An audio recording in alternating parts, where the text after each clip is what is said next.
Nacional, porque en México el estado de Veracruz se encuentra en emergencia por inundaciones en la zona sur. Se registran cerca de 6.000 damnificados. Hedy Castellanos nos tiene más información.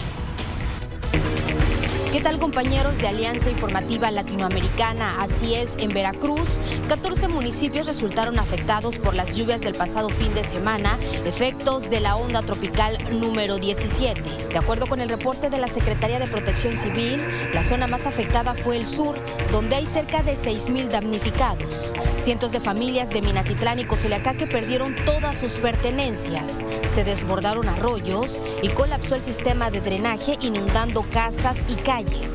Las corrientes de agua que se formaron en la vialidad derrumbó bardas, provocó deslaves y que decenas de vehículos quedaran cubiertos por el agua y varados.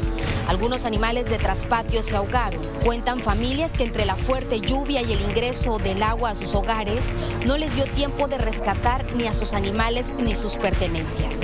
Cuerpos de auxilio confirmaron que las inundaciones en gran parte se originaron porque la basura tapó canales y coladeras. Protección Civil reportó saldo blanco en esta zona sur de Veracruz, pero las familias continúan con el recuento de los daños y la limpieza. Piden apoyo porque aseguran que se quedaron sin nada en sus hogares. Este es mi reporte desde Veracruz. Una situación sumamente preocupante. Hay que tener en cuenta que en ese momento México se encuentra en una situación muy compleja, al igual que muchos países. Vamos a imaginar que México tiene esta forma de la mitad para arriba, están con sequías, y la mitad para abajo, o sea, más hacia el lado de Centroamérica, están con lluvias y con inundaciones. O sea, digamos como que el lado que está cerca de Estados Unidos está con una sequía severa, pero la parte que está hacia Centroamérica, hacia Guatemala, está sufriendo inundaciones. Veracruz se encuentra frente al Atlántico, pero están enfrentando este tipo de situaciones. Prevén que, por ejemplo, los cultivos en México, por efecto de las sequías, por efecto de las inundaciones, van a tener una pérdida más o menos de entre 5 y 20%. En algunas regiones puede ser 5%, en otras puede llegar al 20%. Entonces establecen una media cerca de 12% de caída en su nivel de producción. Si lo comparan con el COVID, por ejemplo, lo que dejó la pandemia fue de 8%. Es terrible. Esto es mucho más severo. Es mucho más severo y no se sabe cuándo ni siquiera va a poder acabar y las consecuencias a largo plazo. Veíamos ahora México, pero nos mostrabas situaciones muy similares en China, en Estados Unidos, Así es. donde hay sequías e inundaciones.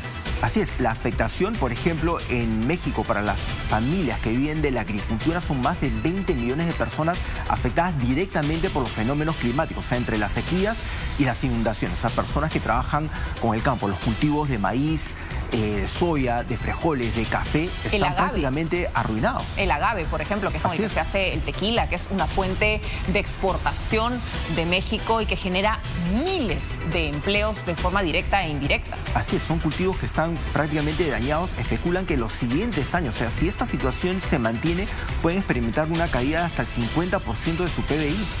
Es muy fuerte. ¿Y cómo van a enfrentarlo? Porque si bien México tiene una economía, diríamos, un poco más sólida cuando pensamos en Sudamérica o en los países de habla hispana, de todas maneras no está libre de verse afectado porque también está en medio de esta coyuntura crítica con la migración. Así es, se ha convertido en una especie de puente entre todos los países de Sudamérica, todas las personas de Sudamérica que están tratando de subir, Centroamérica, Sudamérica, pasan por territorio mexicano para llegar a Estados Unidos. Veíamos hace unos días la situación que hay más cerca en Coahuila, más cerca a la frontera con Estados Unidos, y cómo estas organizaciones criminales se han establecido ahí para extorsionar a los migrantes, para controlar el tráfico de drogas, en una situación sumamente compleja para el país. O sea, enfrentar el impacto de los fenómenos climáticos y también de la delincuencia. Es muy triste, de verdad que es muy, muy difícil lo que está afrontando México en estos momentos. Así es, y mientras pasa esto en México,